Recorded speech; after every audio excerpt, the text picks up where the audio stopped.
عبادت کے لائق نہیں، زندہ ہے سب کو تھامنے والا۔ اس نے اے نبی تم پر سچی کتاب نازل کی جو پہلی آسمانی کتابوں کی تصدیق کرتی ہے، اور اسی نے تورات اور انجیل نازل کی تھی۔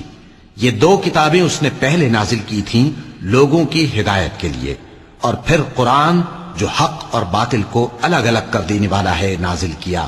جو لوگ اللہ کی آیتوں کا انکار کرتے ہیں ان کو سخت عذاب ہوگا، اور اللہ زبردست ہے، بدلہ لینے والا ہے۔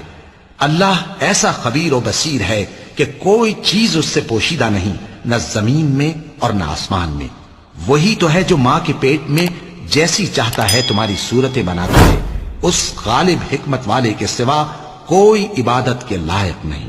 اے پیغمبر، وہی تو ہے جس نے تم پر یہ کتاب نازل کی جس کی بعض آیتیں محکم ہیں اور وہی اصل کتاب ہیں، اور بعض دوسری متشابہ ہیں۔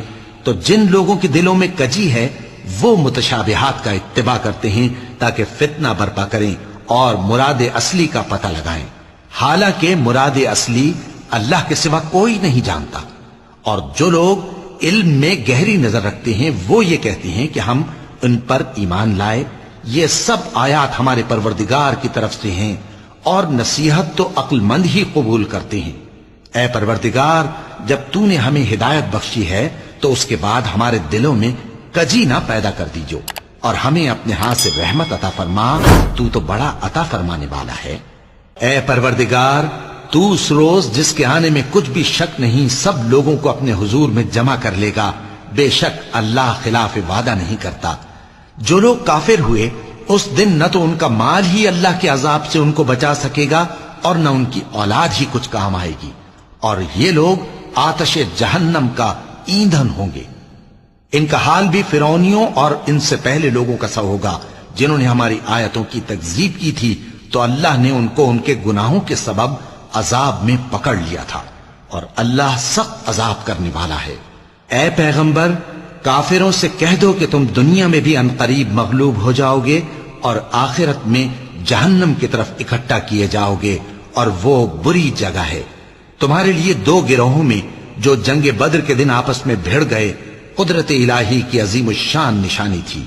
ایک گروہ مسلمانوں کا تھا، وہ اللہ کی راہ میں لڑ رہا تھا، اور دوسرا گروہ کافروں کا تھا، وہ ان کو اپنی آنکھوں سے اپنے سے دگنا مشاہدہ کر رہا تھا۔ اور اللہ اپنی نصرت سے جس کو چاہتا ہے مدد دیتا ہے۔ جو اہل بصارت ہیں ان کے لیے اس واقعے میں بڑی عبرت ہے۔ لوگوں کو ان کی خواہشوں کی چیزیں یعنی عورتیں اور بیٹے اور سونے اور چاندی کے بڑے بڑے ڈھیر اور نشان لگے ہوئے گھوڑے اور مویشی اور کھیتی بڑی زینت دار معلوم ہوتی ہیں، مگر یہ سب دنیا ہی کی زندگی کے سامان ہیں، اور اللہ کے پاس بہت اچھا ٹھکانہ ہے۔ اے پیغمبر، ان سے کہو کہ بھلا میں تم کو ایسی ایک بھول جائے گی تو دوسری اسے یاد دلا دے گی، اور جب گواہ گواہی کے لیے طلب کیے جائیں تو انکار نہ کریں، اور قرض تھوڑا ہو یا بہت اس کی دستاویز کے لکھنے لکھانے میں سستی نہ کرنا۔ یہ بات اللہ کے نزدیک نہایت قرین انصاف ہے، اور شہادت کے لیے بھی یہ بہت درست طریقہ ہے۔ اس سے تم کو کسی طرح کا شک و شبہ بھی نہیں پڑے گا۔ ہاں، اگر سودا دست بدست ہو جو تم آپس میں لیتے دیتے ہو، تو اگر ایسے معاملے کے دستاویز نہ لکھو تو تم پر کچھ گناہ نہیں۔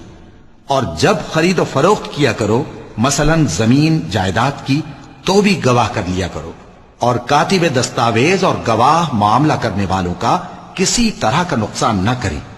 اگر تم لوگ ایسا کرو تو یہ تمہارے لیے گناہ کی بات ہے، اور اللہ سے ڈرو اور دیکھو کہ وہ تم کو کیسی مفید باتیں سکھاتا ہے، اور اللہ ہر چیز سے واقف ہے۔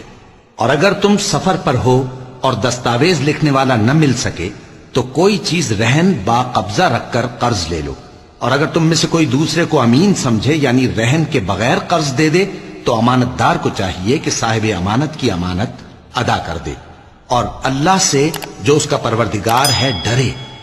دیکھنا، شہادت کو مت چھپانا، جو اس کو چھپائے گا وہ دل کا گناہگار ہوگا، اور اللہ تمہارے سب کاموں سے واقف ہے۔ جو کچھ آسمانوں میں اور جو کچھ زمین میں ہے سب اللہ ہی کا ہے۔ تم اپنے دلوں کی بات کو ظاہر کرو گے تو اور چھپاؤ گے تو اللہ تم سے اس کا حساب لے گا، پھر وہ جسے چاہے مغفرت کرے اور جسے چاہے عذاب دے، اور اللہ ہر چیز پر قادر ہے۔